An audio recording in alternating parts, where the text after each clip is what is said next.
নমস্কার বন্ধুরা, সবাই কেমন আছো? আশা করি সবাই খুব ভালো আছো। তো আবার একটা নতুন রেসিপি নিয়ে চলে এলাম। তো আজকে আমি বানাচ্ছি এগ ফ্রায়েড রাইস।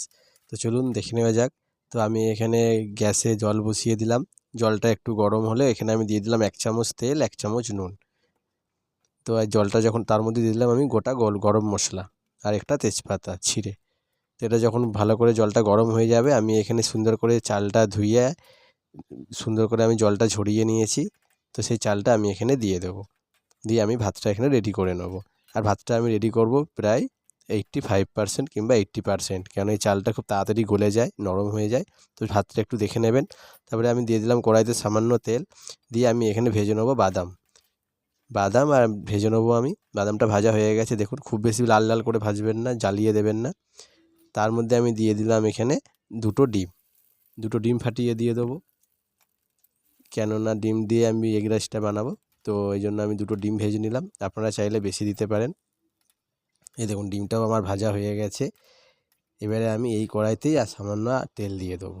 তেল দিয়ে আমি এখানে দিয়ে দেবো ভেজিটেবলসগুলো, যেমন এখানে নিয়েছি আমি গাজর, বিনস, লঙ্কা, ফুলকপি, পেঁয়াজ, আলু, ক্যাপসিকাম, বরবটি সব নিয়েছি। এই সবজিগুলো আমি সুন্দরভাবে ভেজে নেবো।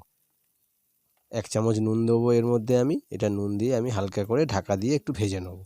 আমার রান্নার রেসিপিগুলো যদি ভালো লাগে তাহলে আমার চ্যানেলটি লাইক করে দেবেন, সাবস্ক্রাইব করে দেবেন এবং অন্যকে দেখার জন্য সুযোগ করে দেবেন, একটু শেয়ার করে দেবেন, সাপোর্ট করবেন, পাশে থাকবেন। তো দেখুন আমি এখানে নুনটা দিয়ে নিলাম, দিয়ে আমি ঢাকা দিয়ে হালকা করে ভেজে নেবো। আমার কাছে বাসমতি চাল ছিল, বাসমতি চালেরই আমি এটা বানাচ্ছি। আপনারা চাইলে ঘরে যে চাল থেকে সেটা দিয়েও বানাতে পারেন। এই দেখুন সবজিগুলো হালকা করে নরম হয়ে গেছে।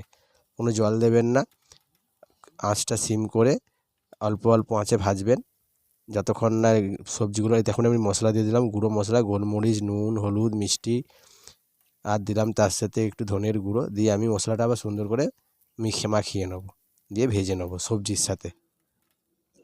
এই দেখুন দিয়ে এখানে দিয়ে দিলাম আমি কাজু কিশমিশ, তার উপরে আমি দিয়ে দিলাম ভেজে রাখা বাদাম আর ডিম, দিয়ে আমি এই দুটো ভালো করে মিশিয়ে নেব। দেখুন সুন্দর করে আমার রেডি হয়ে গেছে ভেজিটেবলসটা। আমি মশলাটা দিয়ে আমি একটা বড় জায়গা নিয়ে নিয়েছি, এখানে আমি একটু তেল মাখিয়ে নিয়েছি।